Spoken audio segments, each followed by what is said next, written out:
After 16 years, all our favorite characters are finally back together as the elite team of psychic secret agents known as the Psychonauts, including Raz, Lily, Coach, Sasha, Mia, and Loboto. What the f***? In Psychonauts 2, you play as Raz, a gifted child psychic who foiled a plot to take over the world using your friend's brains in Psychonauts 1, and then rescued the head of the agency in the VR adventure Psychonauts in the Rhombus of Ruin. All from the clutches of Dr. Loboto, who is working here now. You just need to get this form signed by your boss. My boss? Yes, darling. Or you could just tell us who your boss is and we could... No! So the team wants you to follow him and find out who he's working for. And we realize we're already undercover in Dr. Loboto's mind. Sasha's created a mental construct of an office to lull Loboto into a false sense of security. You are following me! This was all a trick! But you blow your cover and Loboto begins fighting back. And the office construct collapses into Loboto's world of disgusting dentistry. And the walls are covered in mental conditioning artwork reminding Loboto not to reveal his employer. Loboto kicks out everyone from his mind except Raz, and after tailing him back to his hideout from Psychonauts 1, you see someone ordering Loboto to stay silent. And if you tell anyone about me, anyone at all, you'll have to deal with her.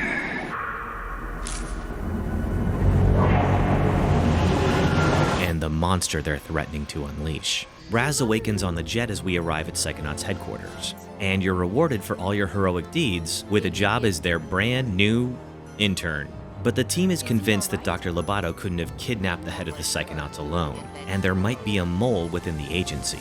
And that double agent may be trying to resurrect the Psychonauts' greatest nemesis. Now you and the team are in a race against time to uncover the mole and stop them before they unleash destruction for a second time.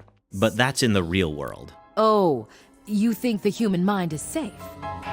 As a psychic, Raz is able to dive into the minds of the game's characters, and those mental worlds, and the dangers inside them, are all wildly different depending on each host. So Raz has to traverse their obstacles, fight off their traumas, and uncover their secrets if he's going to reveal the mole in time. In this video, we'll be talking about the brilliant level design of Psychonauts 2 and what each mental world reveals about its characters. We won't be discussing the main plot points of Psychonauts 2, and we won't be showing the mental worlds in the final act, because they're just one big buffet of spoilers, and you really should play them for yourselves. Hey guys, does the Lady Luctopus Casino mean anything to you? Isn't that where we sent Agent 33? Agent 33 is 2 days late with her status update. I'll get the jet. I'll stay here and protect the children. What? Aren't we all going on the mission? It's not safe. Not while we have a double agent among us. We need to talk about Hollis Forsyth. As the second in command of the Psychonauts, one of her many duties is training the interns. Stuck in class, Raz and the interns leap into Hollis's mind to study their new power, mental connection, where he can connect two thoughts in a subject's mind, like cilantro and delight, then break that connection and change it to disgust, altering Hollis's view of cilantro forever. So when Hollis leaves them unsupervised in her mind, the other interns give Raz an idea. If you can change Forsyth's opinion of cilantro, maybe you could change her mind about the casino mission. To find Hollis's real thoughts, he breaks out of the classroom and tracks her to a safe place, the hospital she worked in prior to joining the Psychonauts. While she was there, she discovered a new research technique. I always had my best ideas here. Let's just hope I don't run into Dr. Putz. But her superior, Dr. Potts, took all the credit. Hollis's thought chamber shows us why she's being so careful with the interns. Because she links risk with death. But what if she didn't? Raz breaks the link with death and connects risk with money. And now, back in the real world, Hollis is just fine with letting the children tag along on a mission to find the mole. I'm so glad you changed your mind about the mission, Agent Forsyth. I was nervous about bringing the children, but if you feel that it's safe, then it must be. Which leads them to a casino. Agent Forsyth, how are you feeling? Lucky. Sasha and Mia go undercover to track the double agent, but they run into trouble. When they call Hollis for help, she's snuck off. because she suddenly can't stop gambling. Raz realizes he's put everyone in danger, so he scampers past security and jumps back into Hollis's mind to clean up his mess. He arrives back at the hospital, but it's changed. And Hollis's thought chamber now has a high entry fee. $3 gazillion.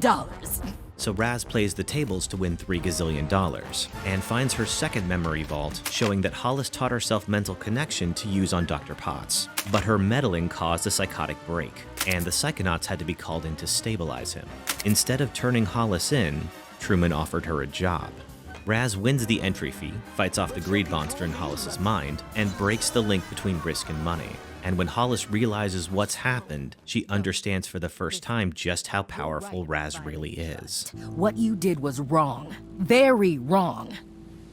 But, truth is, I pulled a similar stunt once.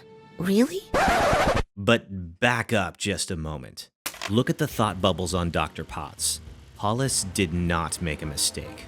She could have just linked plagiarism and bad. He would have retracted his story and she would have gotten everything she wanted, but no. This wasn't about setting things right. She wanted to hurt this man. The only mistake she made was taking things too far. But that mistake made her a psychonaut.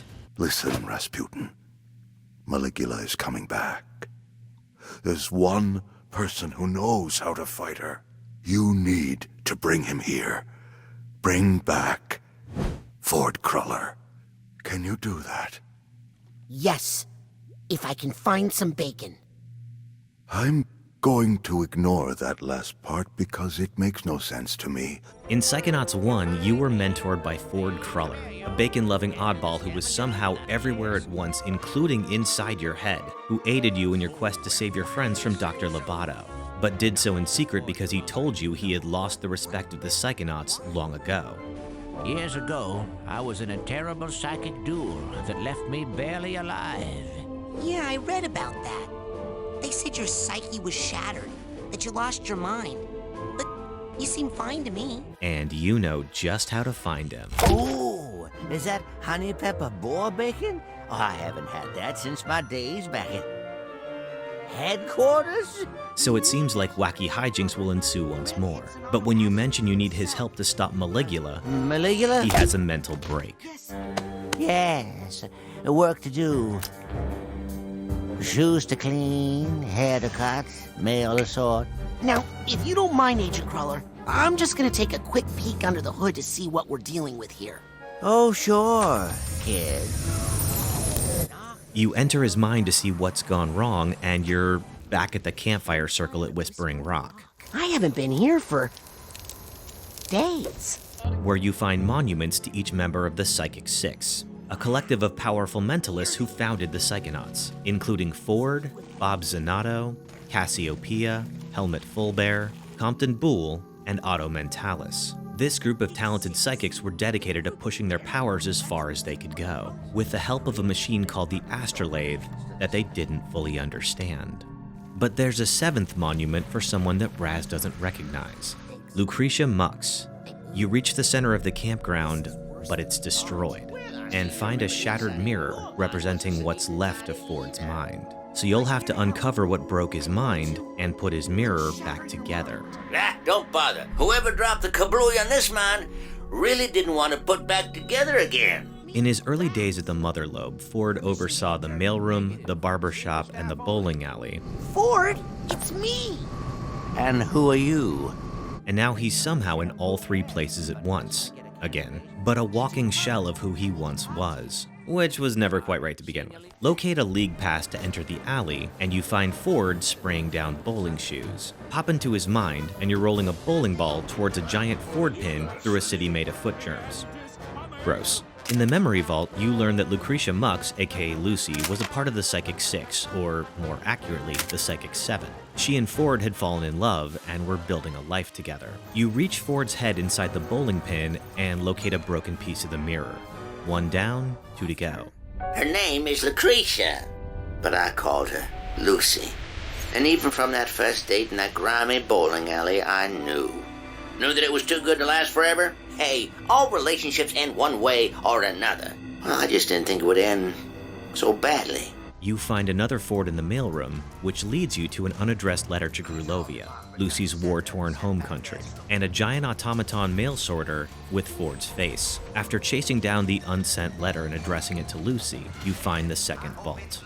War was brewing in Lucy's home country, and her sister was in danger. Lucy felt she could use her powers to fight off the invaders, so she left Ford to return home to Grulovia. Thanks to her help, Grulovia won the battle, and Lucy became their new Minister of War. But then, her letters changed. As the Grulovian people began rebelling against their dictators, Lucy was pitted against them. Ford was concerned that the caring Lucy he knew was disappearing.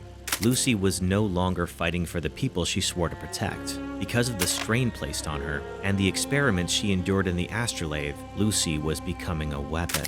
When a protest got out of control, Lucy's anger broke the Grulovian dam, drowning everyone who rebelled against the Tsar, including her own sister. She was never Lucy again.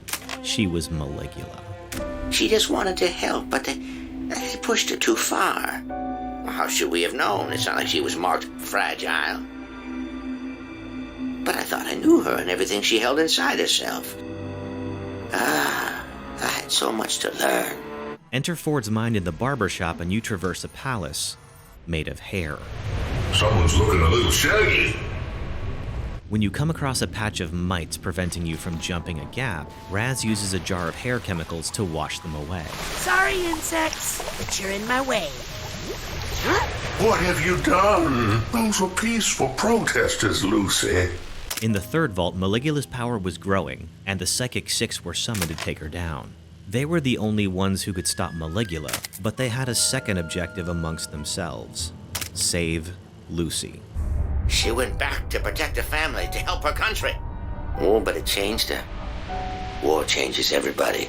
Inside all of us, we all have dark roots. Well, sometimes we need that darkness to survive. Careful. Sometimes it's hard to get it back in the bottle. Rasputin. Agent Cruller, how do you feel? I've done a terrible thing. And so have you. But we just wanted to undo what Maligula did to you. Maligula didn't do this to me. Ford takes Raz to a graveyard and buries him alive. You awake below the earth, falling through Ford's memories as he cryptically guilts himself over something he's done. In the final vault, we see what Ford tried so hard to forget. In their battle, Helmut Fulbear threw himself in front of Bob to protect him from Maligula, and was cast into the ice. But Ford defeated Maligula. He psychically removed Helmut's brain from his freezing body and brought them both back to HQ. He used the astrolabe on Maligula to wipe her memories and sealed her away. Then, unable to cope with what he'd done to Lucy, he used the astrolabe on himself to shatter his own mind, so that he never had to carry that painful memory. But there was something he forgot to take care of first. This mental world is about a dormant brain reclaiming its senses.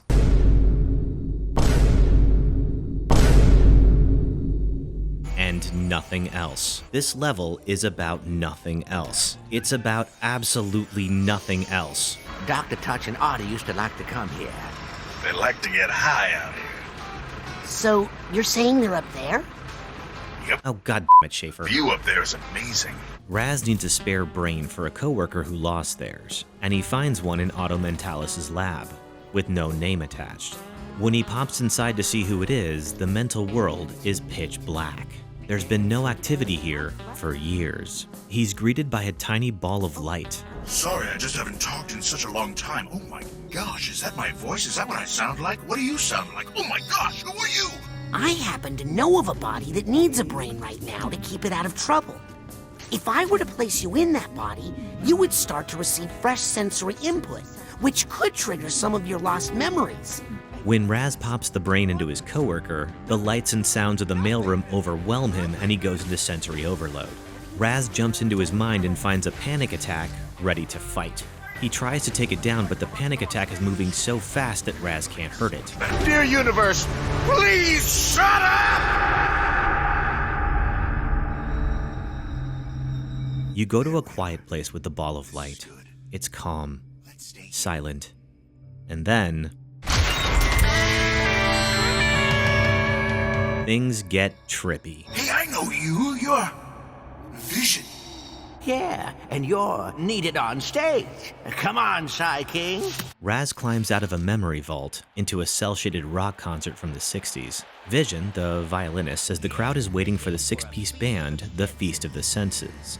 But the only two members here are Vision and the Ball of Light, named the Psy King, likely a portmanteau between psyche, meaning human soul, mind, or spirit, and Viking, referencing Helmet's helmet. Yeah, if only you could see the world The way I see it.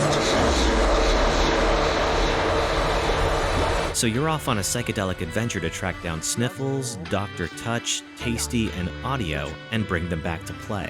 To counter the panic attacks, the Ball of Light teaches you Time Bubble to temporarily slow down obstacles or enemies. So you send Panic packing and collect the band members to put on an incredible show. And the Psy King reclaims his identity as Helmet Fullbear. But before he can finish his first song, Maligula crashes the party. Wanna bet, Helmet?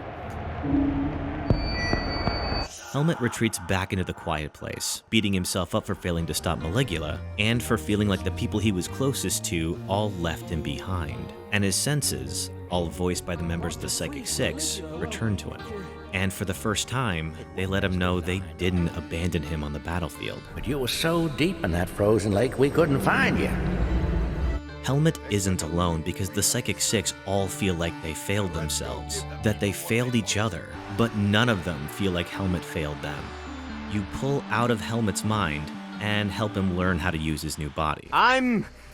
Who am I again? Nick John Smith. Nick John Smith, senior mailroom staff.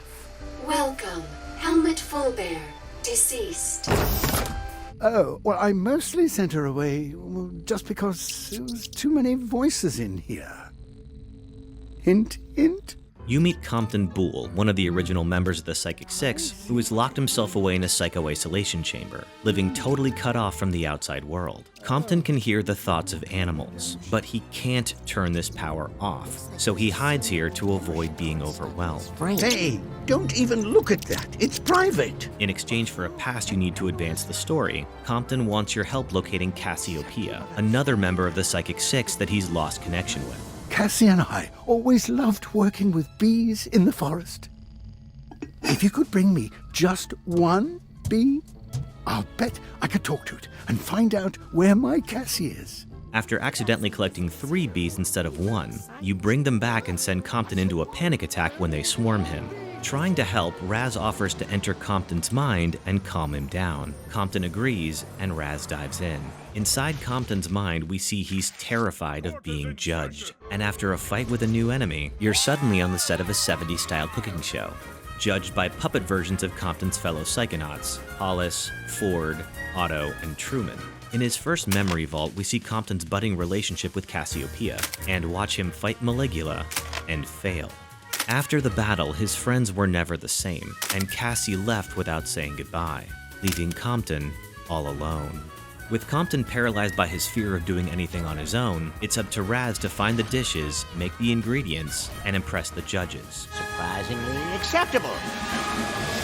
In the second vault, we see Compton freeing animals from their lab cages. But when the thankful animals all swarmed him, he was overwhelmed and accidentally killed them all. He was taken to jail, but Ford recruited him instead. Compton has no confidence with the judges and can't seem to do anything for himself. That is until the final challenge, when Raz and Compton are separated. To save Raz, Compton musters his courage and performs on his own. And once Raz feeds Compton's insecurities until they're about to burst, we see that the puppet judging Compton was in his mind all along. What librarian? Raz pops out of Compton's mind, and Compton departs to find Cassie. Wait! Don't you want help? Guess he doesn't. And this must be the astrolabe. You found the astrolabe, the machine Ford used to shatter his own mind, and might be used to put it back together. But it's covered in thick vines and angry bees. Okay, I'm gonna need a little help here. To clear them, you need the help of the Psychic Six's expert on plants. So you track down Bob Zanato in the greenhouse, and he's drunk, angry, and refuses to help you.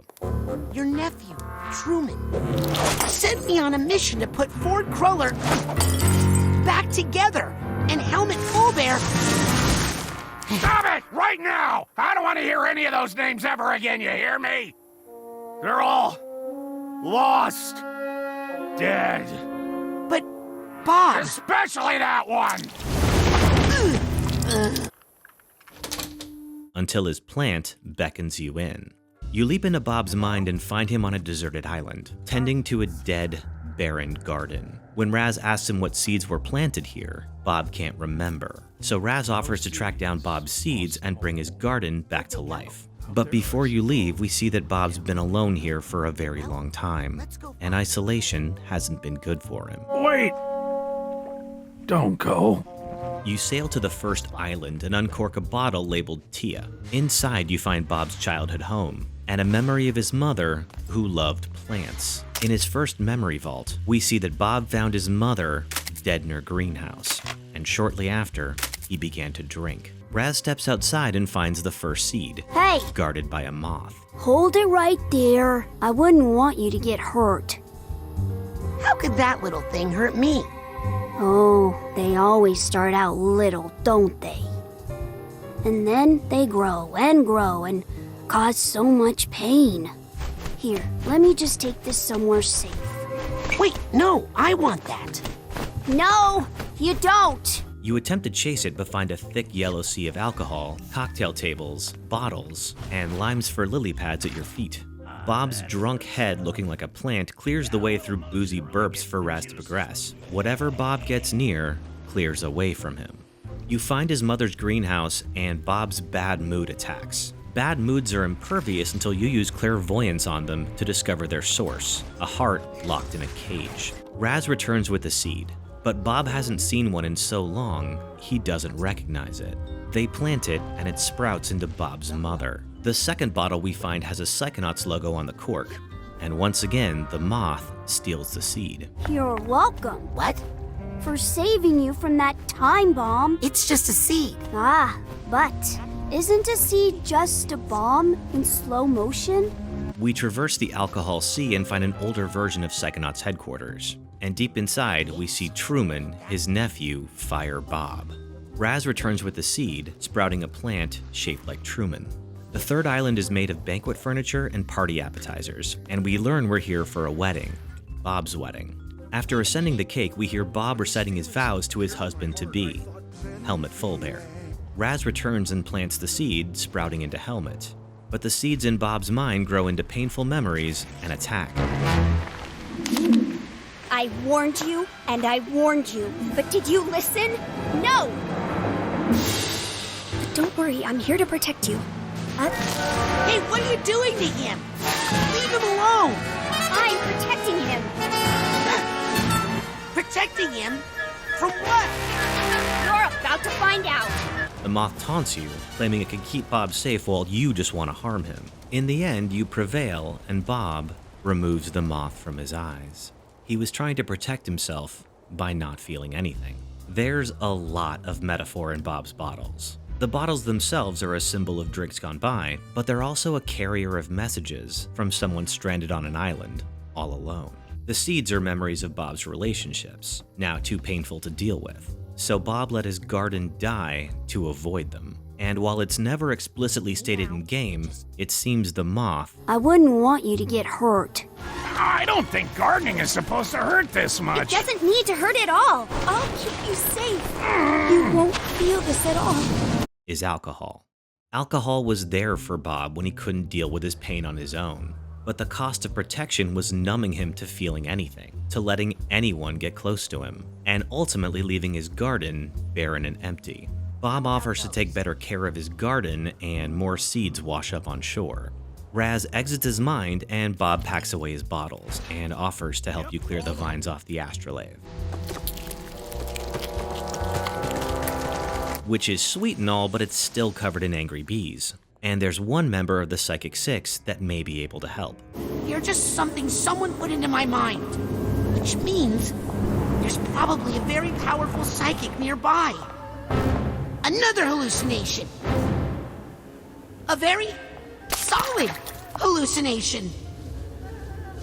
Oh man, are you gonna cast a spell or something? Who are you? How did you get in here? And where was our security, eh? You meet Cassiopeia, a motivational author locked away in a hive tending to her honey-producing friends. Ford wants me to turn on the astrolabe, but it's covered in, well, really angry bees. Know anything about that? She's surprisingly open to help you clear the astrolabe, finally, but the bees stop her. Get out of my way. Okay. And Cassie tells you, I'm sorry. She says I can't talk to you anymore. you jump into Cassie's mind and meet a paper cutout of herself, who offers to sign a copy of her book, Mind Swarm. She agrees to help you with the bees, but a librarian Cassie closes her into a book and locks her away. There's that pesky little volume. Thank you, young man. This librarian Cassie offers to solve your bee problem, but there are other Cassies out there she once dealt with, and she'll only help you if you collect the other books containing the other Cassies. Her archetypes are at war with each other, and the librarian sees you as her path to win. You climb through a sea of literary characters and meet Teacher Cassie, and warn her the librarian is out to trap her, and she asks you, Who is the real Rasputin? The one you are with your friends? With your family? Or the one you save for your special someone? Is that the real you? Here you learn your final power, the archetype, allowing a version of you to slip through cell bars and mail slots and open locked doors from the inside. Why do I have to do all the hard work? In her first vault, we see Cassie falling into despair after being defeated by Maligula, and Helmet's presumed death. After the battle, she struggled to find her place within the Psychic Six, and eventually left them behind to mind her bees in Green Needle Gulch. But the Queen Bee sensed Cassie's depression and asserted control. You bring Teacher Cassie back to the librarian, and she locks her away. There's only one Cassie left, the counterfeiter. Cassie works for a counterfeiter? I work for myself, but I do what I need to survive. In her second vault, we see a young Cassie down in her luck, who went to work for a forgery ring. After being busted by the cops, Cassie agreed to turn in her employer, only to be double-crossed by the police officers who now want to blackmail her. Needing a way out, Cassie wrote the self-help book Mind Swarm and used the money she made to buy a ticket out of town. Cassie isn't the first reference to the work of psychologist Carl Jung in Psychonauts. Jung was the first to write about the collective unconscious. But Jung is also well known for the theory of the 12 archetypes, or the group of personality constructs, some of which live within us all, which we choose to show or not depending on our circumstances, including the outlaw who desires liberation, the sage who desires knowledge, the artist who desires innovation, and the ruler who desires control. And it's the collection of these archetypes that make up the self. After she collects the final Cassie persona and double-crosses Raz, the Cassies take on the Librarian and merge identities with her, bringing together the real Cassiopeia for the first time in years. Free of the Librarian's control, Cassie clears the bees off the astrolabe. How I wish my old partner were here. I think they just need a nap. Looking back on Psychonauts 2, each member of the Psychic Six, except for Automentalis, who seems to be doing just dandy, Ford, Helmet, Compton, Bob, and Cassie were all driven to depression because they isolated themselves after a traumatic fight with their former friend. And in that isolation, they began believing the worst about themselves. Don't go. And each other. Helmet believed that his friends abandoned him, but they didn't. You were so deep in that frozen lake we couldn't find you. Compton believed that his friends judged him as harshly as he judged himself. He'll never do it. He's nothing without Cassie. But they didn't. Bob believed drowning himself in alcohol would protect him from the pain of losing Helmet. But it didn't. Ford believed he would be better off without the memory of Lucy. But he wasn't. How can you do this to Bob? You love him. Love? I don't really love him. If I did, how could I have left him all alone? Helmet would never say that. And it was only after being brave enough to challenge those beliefs that they learned they never really lost each other, and that the worst things they believed about themselves weren't true at all. Since you and I have spent the last year in isolation, you may have started believing the worst about the people you know, or about yourself. Our brains can do wondrous things, but they can also lie to us. And sometimes the bravest thing we can do is challenge the lies we tell ourselves. And no game can do that for you. But a great game can show us how. I'm happy to see all of you again. What's Nick from the mailroom doing here?